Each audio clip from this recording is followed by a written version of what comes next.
बच्चों, स्वागत है आपका गणित की इस कक्षा में। मैं प्रशांत राजकीय जुबली इंटर कॉलेज गोरखपुर से लेके आया हूं आपके लिए कक्षा 10 का गणित का अध्याय 6 जिसका शीर्षक है त्रिभुज। बच्चों, त्रिभुज के बारे में आपने पिछली कक्षाओं में बहुत कुछ पढ़ रखा है। इसके बहुत से गुण धर्मों के बारे में आप जानते हैं। आइए उसी क्रम को बढ़ाते हुए आज हम अपने इस अध्याय को प्रारंभ करते हैं। बच्चों, कक्षा 10 की गणित के अध्याय 6 जो हमारा चैप्टर त्रिभुज है, इसमें मुख्यतः समरूपता के बारे में हम पढ़ेंगे। आइए देखते हैं हमारे इस पाठ के चर्चा के विषय क्या हैं। हमारे इस पाठ के चर्चा के विषय हैं समरूप त्रिभुज, उसके बाद है आधारभूत समानुपातिकता प्रमेय जिसको थेल्स प्रमेय भी कहते हैं। थेल्स प्रमेय पर आधारित कुछ प्रश्न करेंगे, समरूपता की कसौटियाँ देखेंगे, समरूपता की कसौटियों पर उदाहरण हम हल करेंगे। दो समरूप त्रिभुजों के क्षेत्रफल का अनुपात क्या होता है और उस पर कुछ हम प्रश्न हल करेंगे। पाइथागोरस प्रमेय को हम समरूपता के आधार पर सिद्ध करेंगे तथा उस पर कुछ उदाहरण देखेंगे और अंत में हम गृह कार्य देखेंगे। तो आइए इस पाठ को हम प्रारंभ करते हैं। पाठ को प्रारंभ करने से पहले हमें समरूप त्रिभुज और सर्वांग समता ये दोनों हमें समझना होगा। एक बार पिछली कक्षा में जो हमें पढ़ा है वो याद करना होगा, उसको रिकॉल करना होगा। तो आइए देखते हैं दो त्रिभुज कब समरूप होते हैं, इसकी क्या शर्तें हैं। दो त्रिभुज समरूप त्रिभुज कहलाते हैं यदि उन त्रिभुजों के संगत कोण बराबर हों तथा उनकी संगत भुजाएं समानुपाती हों, यानी कि उनका अनुपात क्या हो, समान हो।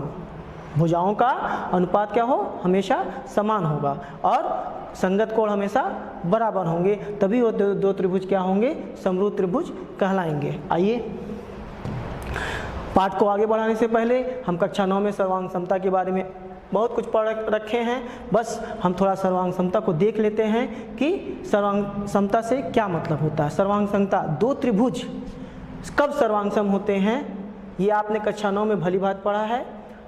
एक बार और उसको हम याद कर लेते हैं। दो त्रिभुज तब सर्वांग सम होते हैं जब उनके सभी संगत कोण तथा उनकी भुजाएं बराबर हों, यानी कि संगत कोण बराबर हों और उनका आकार या आमाप वो भी क्या हो, बराबर हो।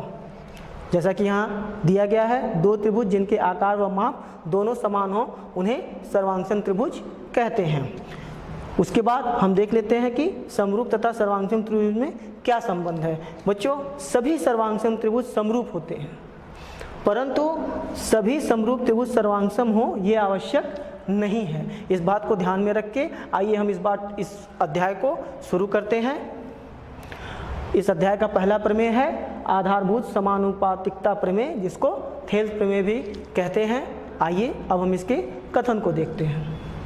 कथन, यदि किसी त्रिभुज की एक भुजा के समांतर अन्य दो भुजाओं को भिन्न भिन्न बिंदुओं पर प्रतिच्छेद करने के लिए रेखा खींची जाए तो ये अन्य दो भुजाएं एक ही अनुपात में विभाजित हो जाती हैं। बच्चों, जैसा कि पहले भी बताया गया होगा, मैं फिर एक बार आपको बताता हूं कि कोई भी प्रमेय जब उसका कथन आपके सामने आता है तो उस कथन को कम से कम 2 बार पढ़िए और उसके बाद उससे संबंधित चित्र बनाने की कोशिश कीजिए। आइए देखते हैं, एक बार और इस कथन को हम पढ़ते हैं। लिखा हुआ है, यदि किसी त्रिभुज की एक भुजा के समांतर अन्य दो भुजाओं को भिन्न भिन्न बिंदुओं पर प्रतिच्छेद करने के लिए रेखा खींची जाए तो अन्य दो भुजाएं एक ही अनुपात में विभाजित हो जाती हैं। आइए इसकी चित्र बनाने की हम कोशिश करते हैं। दिया हुआ है, क्या दिया हुआ है कि यदि किसी त्रिभुज की एक भुजा, पहले तो हम एक त्रिभुज बनाएंगे। ये हमारा एक त्रिभुज है और क्या दिया हुआ है, इस त्रिभुज की एक भुजा के समांतर, मान लीजिए ये एक भुजा है और इसके समांतर अन्य दो भुजाओं को भिन्न भिन्न बिंदुओं पर प्रतिच्छेद करने के लिए रेखा खींची जाए। मतलब इस भुजा के समांतर एक रेखा खींच दी जाए तो ये अन्य दो भुजाएं एक ही अनुपात में विभाजित हो जाती हैं। कहने का अर्थ है कि जब ये रेखा खींचें तो ये जो भुजा है, दोनों भुजाएं ये क्या हो रही हैं, समान अनुपात में विभाजित हो जा रही हैं। आइए इसका नामकरण करके देखते हैं। मान लीजिए कि ये त्रिभुज है ABC, ठीक है। इसके समांतर एक रेखा DE खींचे जो इस भुजा AB और AC को क्या कर रही हैं, समान अनुपात में विभाजित कर रही हैं। यही हमारा इस प्रमेय का कथन है और उससे ये संबंधित चित्र है। अब आइए देख लेते हैं हमें क्या सिद्ध करना है। बच्चों आपको जैसे दिख रहा होगा कि क्या है, भुजा AB को ये जो समांतर रेखा है बिंदु D पे तथा AC को बिंदु E पर प्रतिच्छेद कर रही है। तो हमें सिद्ध क्या करना है, AD बटे DB।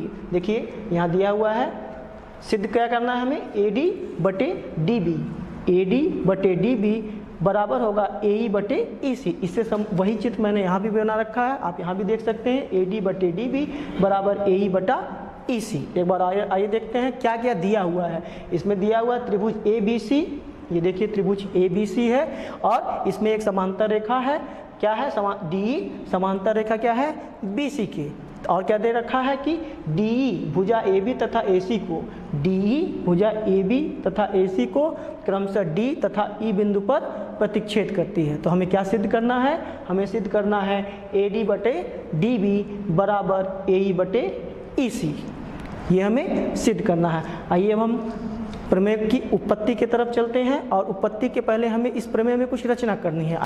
आइए बच्चों अब हम इस त्रिभुज की रचना तथा उत्पत्ति के बारे में देखते हैं।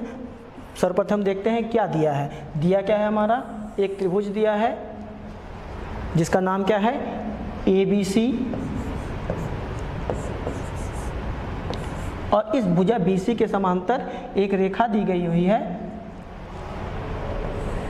जो भुजा AB तथा AC को क्रमशः बिंदु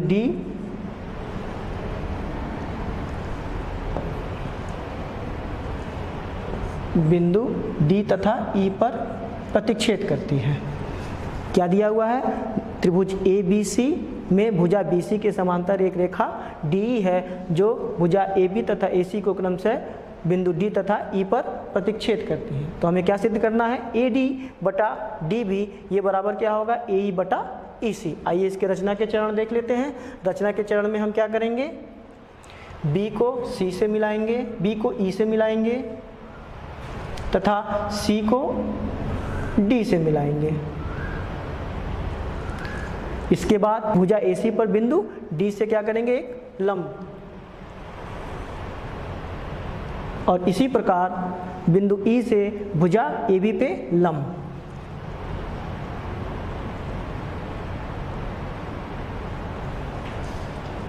ये हमारी रचना के चरण हो गए। इनको हम नाम दे देते हैं। जो ये लंब डाला गया है, मान लीजिए कि ये यहाँ पे M पे प्रतिच्छेद करते हैं और ये L पे। आइए अब इसकी उत्पत्ति देखते हैं।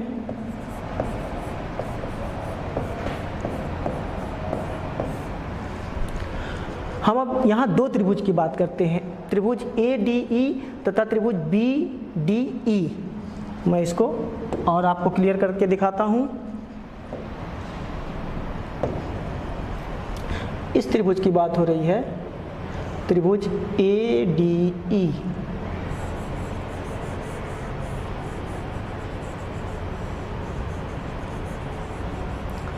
तथा त्रिभुज BDE। ये जो त्रिभुज, दो त्रिभुज आपको भिन्न भिन्न कलर के दिखाई दे रहे हैं, इन दो त्रिभुजों की हम बात करेंगे। इन दो त्रिभुजों का हम क्या करेंगे, सर्वप्रथम क्षेत्रफल निकालने की कोशिश करेंगे, क्षेत्रफल निकालेंगे। आपने पिछली कक्षा में पढ़ रखा है कि कोई त्रिभुज है, अगर उसका क्षेत्रफल निकालते हैं तो उसका सूत्र होता है 1/2 आधार गुणे ऊंचाई या उसकी लंबाई। तो उस आधार पे हम क्या करते हैं, देख लीजिए आप, त्रिभुज ADE का क्षेत्रफल अर्थात एरिया ऑफ त्रिभुज ADE ये बराबर क्या होगा, 1/2 आधार गुणे ऊंचाई। यदि आधार AD लेते हैं तो इसकी ऊंचाई क्या होगी, EL होगी। तो उस सूत्र से क्या हो जाएगा, 1/2 आधार AD गुणे ऊंचाई EL। इसी प्रकार हम त्रिभुज BDE का क्षेत्रफल निकालते हैं, उसको इस तरह लिखते हैं जैसा कि आपको मालूम है, एरिया ऑफ त्रिभुज BDE बराबर क्या हो जाएगा, 1/2 आधार, आधार इसका अगर हम DB लेते हैं तो ये हो जाएगा DB गुणे ऊंचाई। इसकी ऊंचाई बच्चों देखिए डी, हम त्रिभुज बी डी ई की बात कर रहे हैं, इस त्रिभुज में इसकी ऊंचाई ये ई एल होगी, तो क्या हो जाएगा ई एल। ठीक है, अब हमारे पास क्या है, दो त्रिभुज के क्षेत्रफल हैं। अब इन दो त्रिभुजों के क्षेत्रफल का अनुपात हम निकालते हैं। आइए देखते हैं। एरिया ऑफ त्रिभुज ए डी ई बटा एरिया ऑफ त्रिभुज बी डी ई, ये बराबर क्या हो जाएगा, एरिया ऑफ त्रिभुज ए डी ई जो हमने यहाँ निकाल रखा है, इसका मान कितना है 1/2 ए डी गुणे ई एल। ठीक है, और बटा 1/2 डी बी गुणे ई एल। देखिए आप, इसके बाद क्या होगा, जो ऊपर नीचे समान होंगे वो कैंसिल हो जाएंगे, ई एल से ई एल कैंसिल हो जाएगा और 1/2 से 1/2 कैंसिल हो जाएगा। तो यहाँ से हमें क्या मिलेगा, area of A D E ये बराबर बटे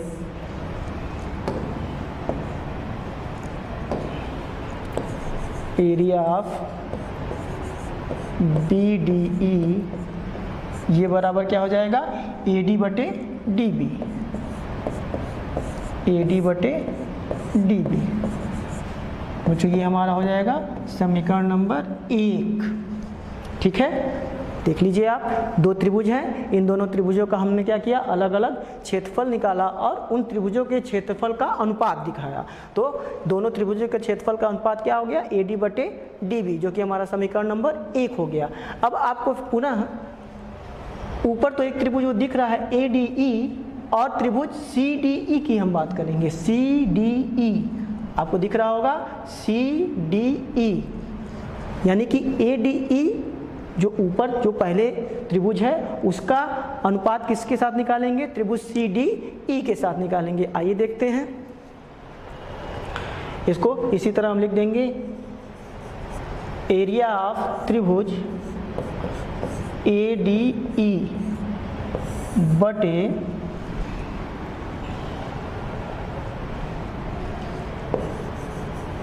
एरिया ऑफ त्रिभुज C D E, C D E ये बराबर क्या होगा, आप देखिए एरिया ऑफ ए डी ई, अगर हम आधार ए ई को माने तो क्या हो जाएगा, 1/2 आधार क्या है ए ई और गुणे इसकी ऊंचाई। तो इस त्रिभुज की ऊंचाई यहाँ क्या हो जाएगी, अगर ये आधार है डी एम गुणे डी एम, और इस पूरे के बटे एरिया ऑफ त्रिभुज C D E, C D E अगर इसका आधार ई सी है तो क्या हो जाएगा, 1/2 आधार क्या हो जाएगा ई सी और गुणे इसकी ऊंचाई, इस त्रिभुज की ऊंचाई क्या होगी डी एम, ये आपको दिख रहा होगा सी डी ई ये त्रिभुज है और इसकी ऊंचाई क्या होगी डी एम, तो ये लिख देंगे हम डी एम, जो बराबर हैं वे कट जाएंगे। तो इस प्रकार हमें क्या मिलेगा, एरिया ऑफ त्रिभुज ए डी ई बटा एरिया ऑफ त्रिभुज सी डी ई ये बराबर क्या हो जाएगा, ए ई बटे ई सी। ये हमारा समीकरण नंबर 2। बच्चों आपने पिछली कक्षा में पढ़ रखा है कि दो समांतर रेखाओं के मध्य एक ही आधार पे जितने भी त्रिभुज बनते हैं उन सभी का क्षेत्रफल क्या होता है, बराबर होता है। आइए एक बार हम चित्र पे फिर से चलते हैं। आप देख रहे होंगे कि त्रिभुज बी डी ई और सी डी ई ये दो समांतर रेखाओं डी तथा बी सी के मध्य हैं तथा इनका आधार क्या है, एक है, वो क्या है डी ई है। तो त्रिभुज बी डी ई का क्षेत्रफल सी डी ई के क्षेत्रफल के बराबर होगा। तो आइए देख लेते हैं हम।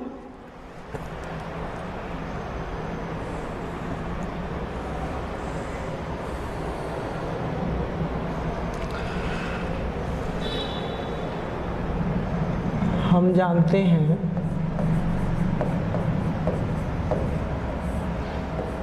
दो समांतर रेखाओं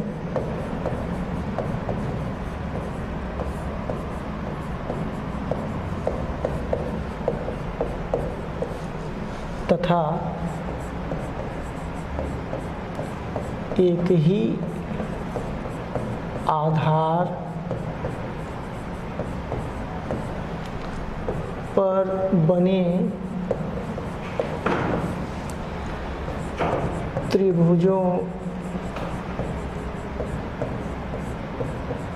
का क्षेत्रफल क्या होता है? बराबर होता है, बराबर होता है। या पिछले कक्षा में पढ़े हैं, उस आधार पे क्या हो जाएगा? अतः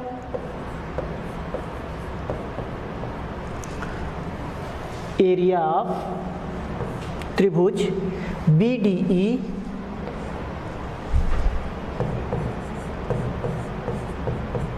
ये बराबर क्या हो जाएगा? एरिया ऑफ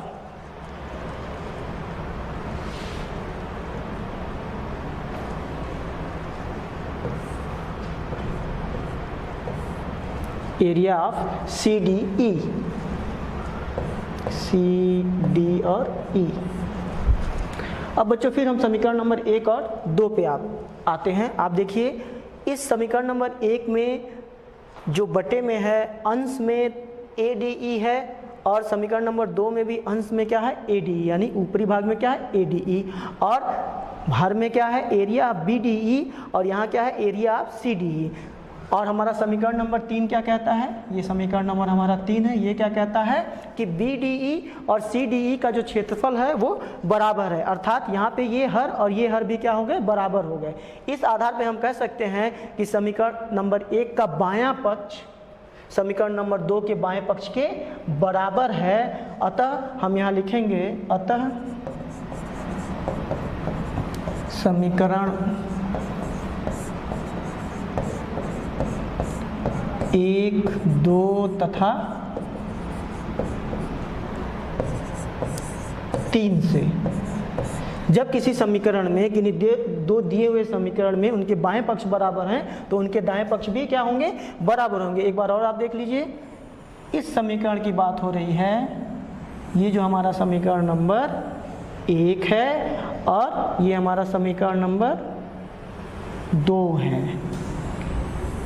यहीं पे थोड़ा सा ध्यान देने की बात है। ध्यान देने की क्या बात है? इसका अंश ADE है, यहाँ भी ADE है, परंतु इसका हर यहाँ BDE है और यहाँ CDE है। परंतु हमारा समीकरण नंबर 3 क्या कहता है? BDE बराबर है CDE के, अर्थात ये दोनों हर भी क्या हैं? बराबर है। अब यहाँ अंश और हर और यहाँ अंश और हर बराबर हैं, अर्थात हमारा बायां पक्ष बराबर है, और जब हमारा बायां पक्ष बराबर होगा तो हमारा क्या होगा? दायां पक्ष भी बराबर होगा। यानी हम लिख सकते हैं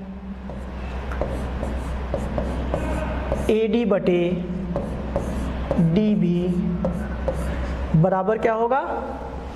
AE बटे EC। यही चीज़ हमें क्या करनी थी बच्चों? सिद्ध करनी थी। और यही क्या है? AD बटे DB, अर्थात AD बटे DB यानी भुजा AB कितने भाग में विभक्त हुई? 2 भाग में विभक्त हुई, AD और DB में, और AD बटे DB का अनुपात बराबर है E और EC के। यही हमारा क्या है? थेल्स प्रमेय है। ठीक है बच्चों, अब आइए हम थेल्स प्रमेय का विलोम, अगला हमारा प्रमेय क्या है? थेल्स प्रमेय का विलोम। आइए इसके कथन को देखते हैं। क्या कहता है इसका कथन? इसका कथन कहता है क्या? यदि एक रेखा किसी त्रिभुज की 2 भुजाओं को एक ही अनुपात में विभाजित करे तो वह रेखा तीसरी भुजा के समांतर होती है। यह कथन बिल्कुल ही, अगर आप थेल्स प्रमेय के कथन को देखेंगे और इस कथन को देखेंगे तो ये बिल्कुल ही थेल्स प्रमेय के कथन का उल्टा है। इसीलिए क्या कहते हैं इसको? थेल्स प्रमेय का विलोम। जैसा कि पहले बताया जा चुका है, कोई भी प्रमेय आता है तो उस प्रमेय को कम से कम 2 बार तो अवश्य आप पढ़िए। आइए एक बार फिर से हम प्रमेय को पढ़ते हैं। थेल्स प्रमेय का क्या है? विलोम। आइए पढ़ते हैं इसको। यदि एक रेखा किसी त्रिभुज की 2 भुजाओं को एक ही अनुपात में विभाजित करे तो वह रेखा तीसरी भुजा के समांतर होती है। आइए चित्र बनाने की कोशिश अब करते हैं। लिखा है किसी त्रिभुज, एक त्रिभुज हम ये बनाए। यदि एक रेखा किसी त्रिभुज की 2 भुजाओं को एक ही अनुपात में विभाजित करे, मान लीजिए हमारा ये त्रिभुज है A बी और सी, और एक रेखा है जो इन दो रेखाओं को एक ही अनुपात में विभाजित कर रही है, कुछ इस तरह से। मान लीजिए कि ये ए बी को बिंदु डी पे तथा ए सी को बिंदु ई पे प्रतिच्छेद करती है। तो ये जो रेखा डी खींची गई है ये तीसरी भुजा यानी बी सी के क्या हो, समांतर होगी। यही हमारा प्रमेय यह कह रहा है और यही हमें सिद्ध करना है। आइए देख लेते हैं इस प्रमेय में क्या क्या दिया है। देखिए ए बी सी एक त्रिभुज है, ए बी सी एक त्रिभुज है जो मैंने यहाँ भी बनाया अभी। एक त्रिभुज क्या है, ए बी सी है, और रेखा एल भुजा ए बी तथा ए सी को क्रमशः टी तथा ई पर प्रतिच्छेद करती है। ये रेखा एल है जो बिंदु, ये रेखा एल है जो क्या करती है, बिंदु जो ए बी तथा ए सी को बिंदु डी तथा बिंदु ई पर क्या करती है, प्रतिच्छेद करती है। और किस प्रकार प्रतिच्छेद करती है कि ए डी बटे डी बी क्या करती है, देखिए यहाँ लिखा हुआ है कि दो भुजाओं को एक ही अनुपात में विभाजित करे। एक ही अनुपात में विभाजित करने का मतलब क्या है, समान अनुपात में विभाजित करती है। यानी कि ए डी बटे डी बी बराबर ए ई बटे ई सी, ये हमारा क्या हुआ है, दिया है। तो हमें क्या सिद्ध करना है कि डी ई, ये जो रेखा डी ई है, हमें क्या सिद्ध करना है, जो रेखा डी ई है वो समांतर किसके है, बी सी के। ठीक है बच्चों, एक बार और देख लीजिए हमारा क्या दिया हुआ है, दिया हुआ है ए डी बटे डी बी बराबर क्या है, ए ई बटे ई सी। और हमें क्या सिद्ध करना है, ये रेखा डी जो कि इन दोनों रेखाओं, इन दोनों भुजाओं को समान अनुपात में विभाजित कर रही है, वह तीसरी भुजा बी सी को के समांतर होगी। जो यहाँ लिख रखा गया है डी समांतर क्या है, बी सी की। आइए बच्चों अब इस प्रमेय को हम सिद्ध करने की कोशिश करते हैं, इस प्रमेय को प्रूफ करने की कोशिश करते हैं। तो हमारा क्या दिया हुआ है, एक त्रिभुज दिया गया है जिसका क्या नाम है, त्रिभुज ए बी और सी, और एक रेखा एल है जो कि इस त्रिभुज को दो भुजाओं ए बी तथा ए सी को क्रमशः बिंदु कहाँ, डी तथा ई पे प्रतिच्छेद करती है। और ये क्या है, ये हमारी रेखा एल है। तो हमें क्या सिद्ध करना है कि डी समांतर हो बी सी के। आइए इसमें कुछ हम रचना के चरण देख लेते हैं। हम ये मानते हैं रचना में माना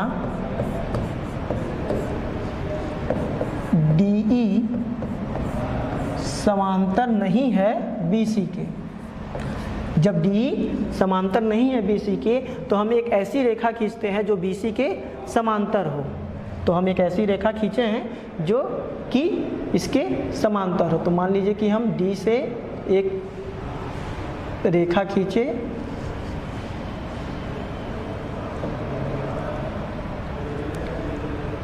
ये बिंदु ई है, और एक डी रेखा खींचे ई डैश जो कि क्या है, इस BC के समांतर है। तो आइए अब हम उत्पत्ति देखते हैं। माना डी समांतर BC नहीं है तो क्या करेंगे, एक रेखा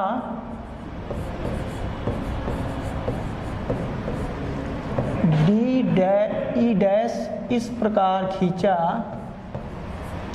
इस प्रकार है कि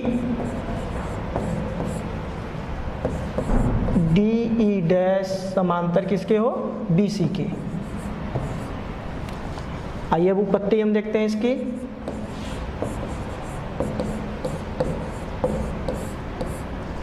उत्पत्ति में चूंकि हमने एक ऐसी रेखा खींची है जो कि BC के समांतर है, जो कि क्या है, डी ई डैश है। तो अब थेल्स प्रमेय के अनुसार यहाँ लिखेंगे डी ई डैश समांतर BC, कैसे, रचना से। रचना से तो थेल्स प्रमेय के अनुसार, थेल्स प्रमेय से, थेल्स प्रमेय हमारा क्या कहता है कि किसी त्रिभुज में एक भुजा के समांतर कोई रेखा खींची जाए तो वो अन्य दो भुजाओं को समान अनुपात में विभाजित कर देती है। तो डी समांतर बी सी ये रचना से है, तो थेल्स प्रमेय के अनुसार बच्चों क्या हो जाएगा, ए डी बटे डी बी, ए डी बटे डी बी ये बराबर क्या होगा, ए ई डैश बटे ई डैश सी, ए ई डैश बटे ई डैश सी, ये क्या हो जाएगा हमारा समीकरण नंबर 1। अब पहले से दिया हुआ है, क्या दिया हुआ है कि ए डी बटे डी बी बराबर ए ई बटे ई सी, उसको भी हम लिख देते हैं।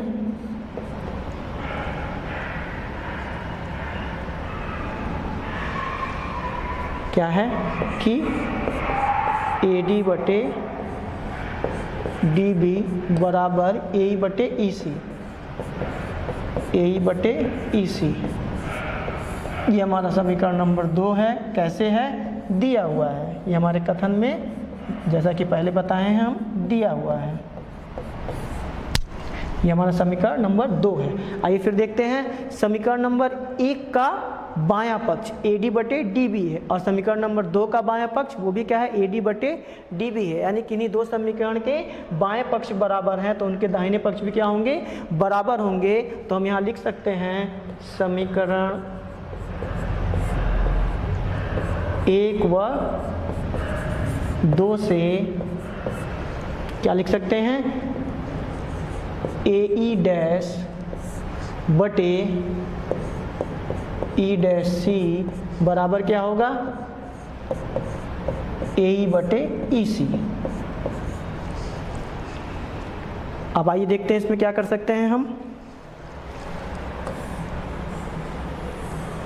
बच्चों किसी भी समीकरण में उसके बाएं पक्ष में कुछ भी जोड़ दिया जाए और उसके दाएं पक्ष में भी उतना ही जोड़ दिया जाए तो समीकरण में कोई के मान में प्रभाव नहीं पड़ता है। अर्थात समीकरण के दोनों पक्षों में समान संख्या जोड़ी जाए या घटाई जाए तो उस समीकरण के मान पे कोई प्रभाव नहीं पड़ता है। तो अब हम यहाँ क्या करेंगे, इस समीकरण में दोनों तरफ क्या करेंगे, एक जोड़ देंगे। आइए देखते हैं, ए डैश बटे ई डैश सी धन 1, जब इधर धन 1 किया तो दूसरी तरफ भी हमें क्या करना है, धन 1 करना बहुत ही जरूरी हो जाएगा, नहीं तो हमारा समीकरण क्या हो जाएगा, बैलेंस उसका बिगड़ जाएगा। अब ये क्या हुआ है, दोनों तरफ हमने 1 जोड़ दिया है।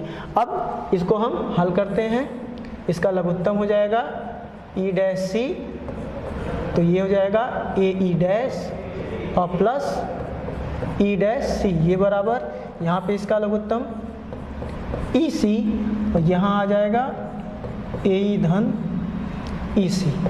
फिर आइए चित्र पे हम देखते हैं, ए ई डैश ये है ए ई डैश और धन ई डैश सी, ई डैश सी, अगर इसको जोड़ा जाए तो हमको क्या मिलेगा, ए सी, तो हम उसकी जगह लिख देंगे ए सी बटे ई डैश सी, ये बराबर ए ई धन ई सी, दिख रहा होगा ए ई धन ई सी, तो क्या हो जाएगा ए ई धन ई सी, ए ई धन ई सी बराबर क्या है, वो भी क्या है, ए सी है। अब देखिए ए ई धन ई सी, ये भी बराबर क्या है, ए सी, तो यहाँ लिख देंगे हम ए सी बटे ई सी, दोनों पक्ष में ऊपर के अर्थात अंश हमारे बराबर हैं, तो ये समीकरण हमें क्या देगा, 1 बटा ई डैश सी बराबर 1 बटा ई सी, क्यों, क्योंकि ये कैंसिल हो जाएगा। अब तिर्यक गुणा करेंगे तो यहाँ क्या हो जाएगा,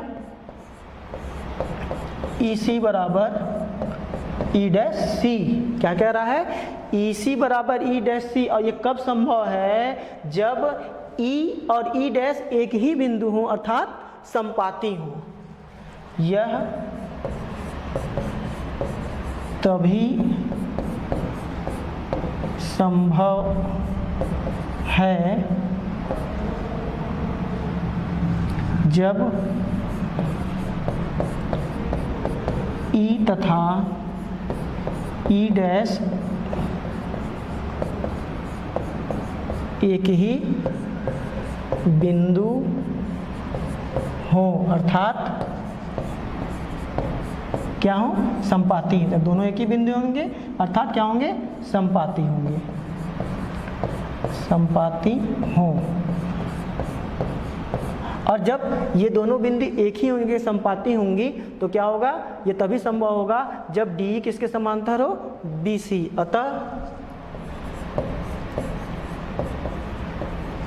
क्योंकि अगर ये अगर D इसके समांतर नहीं है तो D डैश समांतर होगा, अगर D डैश समांतर नहीं है तो D समांतर होगा, अर्थात दोनों में से कोई न कोई एक रेखा तो समांतर है। और ये दोनों बिंदु क्या है, एक ही पे हैं, इसलिए हम कह सकते हैं कि D समांतर BC। यही हमारा प्रमेय था जो कि यहाँ पे सिद्ध हो गया है। यही हमें क्या करना था, सिद्ध करना था। ठीक है बच्चों, ये हम दी गई आकृति में D समांतर BC, D समांतर है, एक त्रिभुज ABC दिया हुआ है जिसमें कि D समांतर है किसके, BC, और AD बटे DB इसका मान दिया है 3/5, और AC का मान, इस पूरी भुजा का मान कितना दिया है, 4.8 सेंटीमीटर है। तो AE का मान ज्ञात कीजिए। हमें इस AE का मान ये पूछ रहे हैं, हमें इसका मान ज्ञात करना है। ठीक है बच्चों, आइए देखते हैं।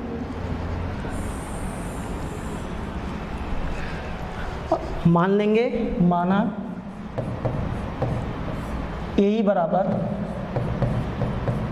x, AE बराबर x। ठीक है बच्चों, AE बराबर x और AC बराबर 4.8 सेंटीमीटर, ये क्या हुआ है, दिया हुआ है। अब एक बार चित्र में आइए, AE का मान x है, EC का मान, AE का मान x है और AC का मान 4.8 है, तो EC का मान हम यहाँ से ज्ञात कर लेंगे। तो ध्यान दीजिए, AC क्या होगा, AC बराबर क्या होगा, इस पूरे में से पूरे का मान कितना है, AC, और AE का मान कितना मान है, x, ये माइनस x, ये क्या होगा, ये होगा। और AC का मान कितना दे रखा है, 4.8, तो ये हो जाएगा 4.8 माइनस x सेंटीमीटर। ठीक है, अब आइए हम थेल्स प्रमेय, चूंकि यहाँ दे रखा है D समांतर है BC के, यानी कि एक त्रिभुज है जिसमें एक भुजा के समांतर एक अन्य रेखा दी हुई है, तो इसमें थेल्स प्रमेय हम लागू करेंगे। तो लिखेंगे त्रिभुज ABC में थेल्स प्रमेय के अनुसार क्या होगा बच्चों, देखिए AD बटे DB, AD बटे DB ये बराबर क्या होगा, AE बटे EC, AE बटे EC, और AD बटे DB का मान यहाँ क्या दे रखा है, आप देख सकते हैं 3/5, तो इसके जगह हम लिख देंगे 3/5। AE का मान क्या माने हम लोग, x, तो वहाँ लिख देंगे x, और EC का मान क्या आया है, 4.8 माइनस x, 4.8 माइनस x। अब क्या करेंगे, तिर्यक गुणा करेंगे। तिर्यक गुणा पे हमें क्या होगा, 3 गुणे 4.8 माइनस x बराबर 5x। ठीक है, अब 3 गुणे 4.8 माइनस 3x बराबर 5x। पक्षांतर करने पे क्या होगा, 8x बराबर 3 गुणे 4.8, तो x बराबर 3 गुणे 4.8 बटे 8, 8 से ये 4.8 कटेगा 0.6, यहाँ क्या देगा, 3 गुणे 0.6 बराबर 6 × 18 1.8 सेंटीमीटर। यही हमारा क्या है, आंसर है। दो आकृतियाँ दी गई हैं। एक आकृति में यदि LM समांतर हो CB के, LM समांतर हो सी बी के तथा एल एन समांतर हो सी डी के, तो सिद्ध करना है ए एम बटे ए बी बराबर ए एन बटे ए डी। थेल्स प्रमेय के अनुसार इसको भी करेंगे। और दूसरा प्रश्न हमारा क्या है, आकृति में ये जो आकृति हुई दी हुई है डी समांतर है, डी समांतर किसके है, ए सी के, तो सिद्ध करना है B F upon F E बराबर बी बटा ई सी है। ये आपको 2 ग्रे कार्ड दिए जा रहे हैं, इसका स्क्रीनशॉट आप ले लीजिए और इसको हल करने की आप कोशिश करेंगे। इसके बाद ये कक्षा आज यहीं समाप्त होती है। अगली कक्षा में इस अध्याय से ही संबंधित हम अगले टॉपिक को पढ़ेंगे। धन्यवाद।